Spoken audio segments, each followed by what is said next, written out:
অগ্নিমূল্য বাজার নিয়ন্ত্রণে মুখ্যমন্ত্রী নির্দেশ দিয়েছিলেন সমস্ত বাজারে প্রশাসনিক অভিযান চালাতে।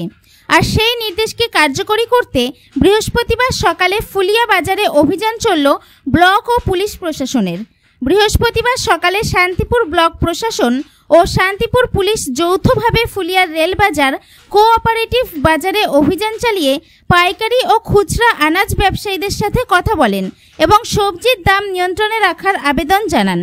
বৃহস্পতিবারের এই অভিযানে উপস্থিত ছিলেন শান্তিপুর ব্লকের বিডিও সন্দীপ ঘোষ, ফুলিয়া ফাঁড়ির ইনচার্জ মোহাম্মদ মনিরুজ্জম সহ শান্তিপুর পঞ্চায়েত সমিতির সদস্য সুব্রত সরকার। মূলত সবজির ফলন কম হওয়ার জন্যই এই মূল্য বৃদ্ধি বলে অনুমান বিডিওর। পাশাপাশি আলুর দাম নিয়ন্ত্রণে কোল্ড স্টোরগুলির সাথে কথা বলা প্রয়োজন বলেও মনে করা হচ্ছে। পরবর্তী দিনেও এমন অভিযান চলবে বলে জানিয়েছে Shantipur BDO. Bureau report, NE Bangla.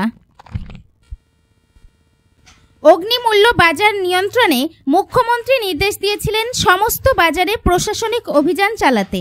আর সেই নির্দেশকে কার্যকরী করতে বৃহস্পতিবার সকালে ফুলিয়া বাজারে অভিযান চলল ব্লক ও পুলিশ প্রশাসনের।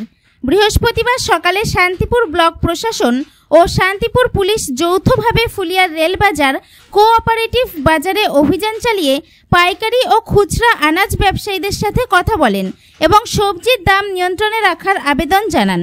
বৃহস্পতিবারের এই অভিযানে উপস্থিত ছিলেন শান্তিপুর ব্লকের বিডিও সন্দীপ ঘোষ, ফুলিয়া ফাঁড়ির ইনচার্জ মোহাম্মদ মনিরুজ্জম সহ শান্তিপুর পঞ্চায়েত সমিতির সদস্য সুব্রত সরকার। মূলত সবজির ফলন কম হওয়ার জন্যই এই মূল্য বৃদ্ধি বলে অনুমান বিডিওর। পাশাপাশি আলুর দাম নিয়ন্ত্রণে কোল্ড স্টোরগুলির সাথে কথা বলা প্রয়োজন বলেও মনে করা হচ্ছে। পরবর্তী দিনেও এমন অভিযান চলবে বলে জানিয়েছে Shantipur BDO. Bureau report, NE Bangla. হঠাৎ করে নয়, আমি নিজেও একজন ক্রেতা। বেশ কিছুদিন ধরে সবজির দাম বেশি আছে।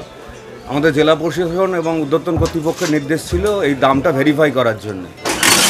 তো আমি নিজে এসে আজকে দেখলাম, যারা খুচরো বিক্রি করছে তাদের সঙ্গে কথা বললাম, তারা যেখান থেকে মাল পায় পাইকারি দোকান সেখানেও কথা বললাম। কারণটা যেটা চাষিরা কম আনছে এটাও একটা কারণ। আর আলুর ক্ষেত্রে যেটা দেখলাম যে কোল্ড স্টোর থেকে মাল আসছে সেখানে দাম বেড়ে গেছে। তো স্বাভাবিক কারণে যেটা হয় মানুষের মধ্যে ক্ষোভ তৈরি হচ্ছে, কারণ মানুষ খুচরো দোকানদারদের কাছ থেকে কিনছে, পাইকারি দাম ঠিক করার অধিকারও ওদের কাছে নেই। আর খুচরো যারা কিনছে তারা কিনছে, মাঝখানে যারা পাইকারি কেনে তাদের থেকে, তারপরেও আছে তার পেছনে যারা আছে। আমার ধারণা মূল জায়গাটা থেকেই দাম, আলুর দামটা বেড়েছে, বাকি সবজির দামের খুব একটা তফাৎ দেখিনি পাইকারি এবং খুচরো দামের মধ্যে। তো আমি আশাবাদী হয়তো আবহাওয়ার কারণে সবজির উৎপাদন কম ছিল, যোগান কম ছিল, সেটা ঠিক হয়ে যাবে। বাকি দাম কিন্তু ঠিকঠাকই চলে আসবে, কিছুদিনের মধ্যে মানুষের কষ্ট কমে যাবে। কোন বাজারে পরিদর্শন করলেন? এটা ফুলিয়া বাজার, আমাদের রেল বাজার এবং কোঅপারেটিভ বাজার। আপনার নাম? আমি সন্দীপ ঘোষ, বিডিও শান্তিপুর। আজকে ফুলিয়া বাজারে নিত্য প্রয়োজনীয় সবজির দোকানগুলি আমরা ভিজিট করলাম।